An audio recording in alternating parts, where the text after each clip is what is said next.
So let me add on. This is a very important fundamental thing that Mike hit on, and you did as well, and that is because of technology, because of economic production. Back in the day, women did need men to survive, and that's what brought us together on a genetic bioevolutionary thing. Then you had the Industrial Revolution, Agricultural Revolution, even technology. You guys were on that. You guys were way ahead of that. Ahead of our time, bro. Yeah, way ahead of your time. Yep. Yeah. And anyway, so because, and I've said it before, women really don't need men anymore, not to survive. You throw in the welfare state and everything like that. And not enough guys know that. Women don't fucking need you anymore. Right. I think guys they literally say that on your show constantly. Hell, I had to tell freaking Dr. Phil that exact same day. They really don't. But sorry. But anyway, they do not need men.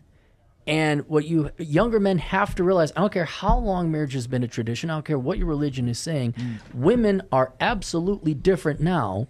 And that was one of the main things for me to measure in the Book of Numbers was what percentage of women are marriage material. It's 2.7%. You can question my methodologies. That's a separate I'll sign off on that. Sounds like a good estimate. Though. I'll sign off on that. Can you tell them real quick how you came to that? Well, there are three ways. Okay, but real quick. It's actually amazing how you did it. There are three ways, but the one I think you're referring to is the deal breaker method, where I took multiple tattoos, mental illness, bad finances, another man, kids, obese, and I forget the other 3 or 4. All very fair deal breakers, by the way. Those are low standards. I have some really fun friends who have multiple tattoos, and they all have mental illness. Right. But real quick, can you watch that? For the tradcons that are watching this right now that criticize us and hate us or whatever, let's look at the numbers. Me and Jake over here I don't know. He said 5 or more. Did you say? You said 4 or more tattoos. But anyway, for women, that girl with face tattoos, but they don't. But and that's a good point to make. Is for anyone who is religious or you're very traditional, I'm like, okay, for a second, set aside your traditionalism or your religion and view it more as an actuary or a statistician would. And I had an actuary audit my figures. Look at it like an insurance risk pool. Please go get that book, read the number. You know, you can just look at the numbers. You don't have to read anything. But my point is what I'm trying to convey to men. Maybe Rollo was because he's old. But do you guys remember when high school students could bring guns to school because there's either a marksmanship club or they were going to go hunting? I missed out on that. In the country in Texas, you could shoot downstairs. Yeah. Okay, but anyway, so that young people are not responsible enough for that. Yeah. They're simply not. Wow. And women are no longer responsible enough for marriage.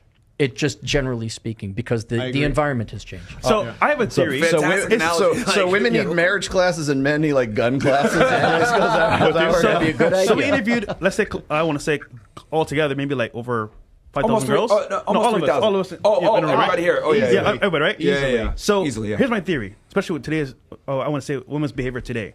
So ultimately, women do what they do regardless. You know, this is a new modern day society. They do what they think is right in their head.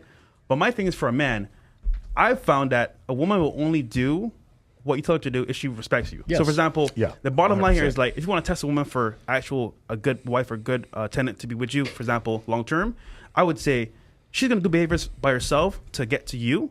But unless she listens to what you say, it doesn't matter. Mm-hmm. So that to me is a golden rule there as well. I don't know if you guys agree or not. Like 100%. I got to add one in. Yeah. Because there are a lot of women, especially gentlemen such as you all, who are in position. They're going to perform. Yes, of course, It's like that job interview. You're like, do you know how to program in Python? They're like, absolutely. They're going to do what they can to get in position. But I learned the greatest test, in addition to that, that's a necessary one. Yeah. Observe how they react when they're disappointed. When you tell them no. Disappoint them. When you say no. Yeah, and then see how forgiving they are.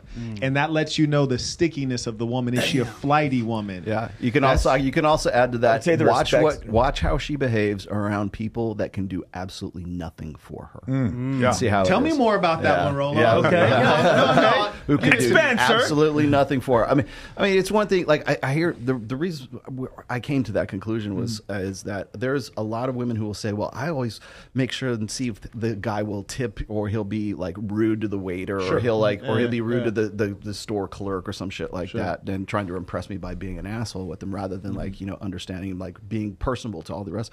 I thought, how does that apply to women?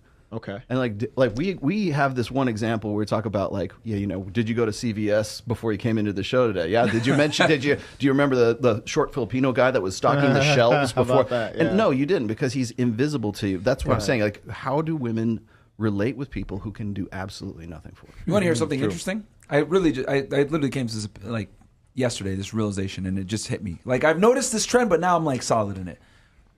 We do this thing. We tell the girl, do you think it's easy to attract a woman as a man? And they say yes. And that's okay. I want you to be the guy, and I want you to pick up Fresh or me or whatever. Freshina. Right? Yeah, whatever. And I'll replace the girl. And I'll give them honest, genuine, normal female objections. Can I get your number? I have a boyfriend. Oh, you know, not playing hard to get, maybe not being as talkative, where you have to generate the conversation, etc. It's amazing how the women almost always default. Well, and they'll be like, oh, well, she ain't interested. Immediately start offering money. Immediately start being a trick. Immediately start being a simp, etc. And then I'm like, well, what are you doing? You're a regular guy. What do you mean I'm a regular guy? What? No, aren't I 6'5" and a millionaire? No, no, you're a fucking regular guy. Pull her up at the supermarket, and they have no concept, because to them, regular guys don't exist. Invisible. They don't exist. And I think, because there's a couple dark truths that men just need to fucking accept, right? And even the trad cons need to accept this shit. Most women don't need you anymore. They're more educated now than ever before, and they've ever been, and they make more money than they ever made. Then on top of that, religion, right? Most girls aren't religious anymore. A lot of you chicks are fucking hoes. And then on top of that, they don't want normal guys, because if they don't need you to provide for them, well, what's left? The guy they want. Bam. Right. Not the guy they need. They'd rather be a side chick for the guy they like than date some guy they don't. That Well, part. you went even through the numbers when Jason we went Momoa, that's editing what your book. Alan Richardson. Because One we went literally through said that to me. Yeah. Was that? Jason Momoa. I don't even know who these people are. And she was like, yeah. They want Jack Reacher. That's what they want. So there's one thing. There's one thing I found was fascinating. So Marilyn Monroe had a mental disorder. It was Clearly. diagnosed, but Marilyn Monroe's mother had the same mental disorder, and her grandmother had the same mental disorder. And the reason why, you ask yourself, like, what's the deal there? Well, they were attractive enough to where these men looked past that. So there's no selection pressure for a woman. So consider a woman being autistic and a man being autistic. A woman being autistic, if she's still really attractive, will have children, and she will have men pursue her. So there's no selection pressure against her passing on her genetics. A man with the same issue, autism, his ability to procure resources and to be charismatic around a woman is greatly lessened, and therefore his ability to spread his genetics is much less. So what we're seeing, we used to have selection pressure for bigger, stronger men. They would have more children because they would be able to be more productive, and they would have bigger, stronger children.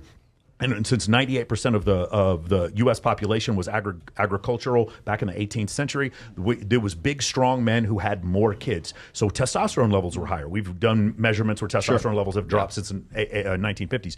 So now what we see is as these men who are more technologically savvy and do jobs that don't require a lot of testosterone, the selection pressure is not, there's no selection pressure against them. So now we have more babies that have lower testosterone. That's one of the reasons why men in general have lower testosterone. But we still have to keep our word. We still have to be productive. We still have to be useful. We still have to be honest. There's still things we have to do as men in order for us to be productive so that we can procreate. For the most part, obviously, there's some deadbeat dudes out there. For women, on the other hand, in their situation, they don't. What happens is whatever they come with, whether it be schizophrenia or borderline personality disorder or whatever, my point is, in every population, those things are generally not desired and they're selected against. But if you're hot enough, they aren't. That's my point. They aren't. And so those things will continually get pushed on. This is, again, the whole thing I'm just saying can put down in one sentence: don't stick your dick in crazy, because that's what sticking your dick in crazy. To that, though. Yeah, but when you stick your dick in crazy, you are continuing. You're continuing. Not raw. You're telling me bitches can't be penalized for being retarded? Yeah, that's the thing. This is fucked up. Hey, let me get an example. Amber Heard.